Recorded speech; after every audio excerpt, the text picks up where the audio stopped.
today I want to address this thing considering everybody has been saying it, and I feel like it's something tunafaa tu kubonga reality situation, tuone rationality na tuamate something we're not gonna be doing as a people, right? So now this Edgar Obare situation, bro, honestly, you shit tunafanya ufala, as in that's not right, bro. It's there's no amount of explaining what you do that is reasonable to everyone. Wanna get, if somebody asks me about you, I'm like, nigga, you just being a bitch, bro, as in you fella, you know.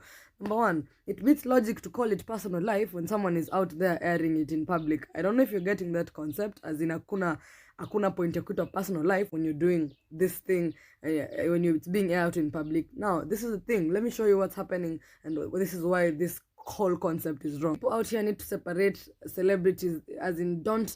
Now there's Felix and there's Jalango, and these two people are completely different. Jalango is a fire wedding host, you know, and all this, everything he does, you get. But then the guy Felix, we could say he's a shitty person. I mean, I'm not trying to defend anybody's actions, but you guys need to realize you cannot combine these two people, you know. Now, if a wedding somewhere is going to miss a fire MC, considering that people are like, oh, Jalango ako hivi, which is not right, you know.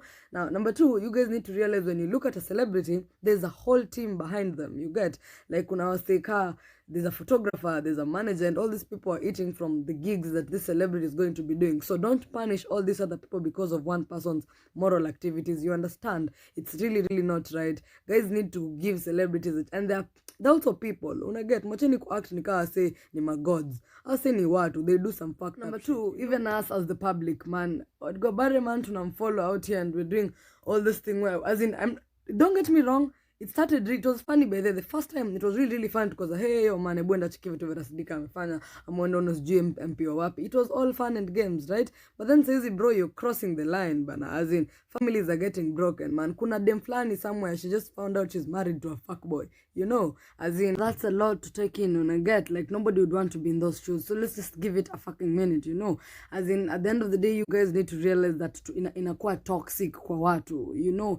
And you need to realize that one day, probably you're gonna be in those shoes, you know, and you're not gonna want your dirty laundry being aired outside there. So I don't think it's healthy. Adia was saying when you support that Edgar should keep doing the same thing.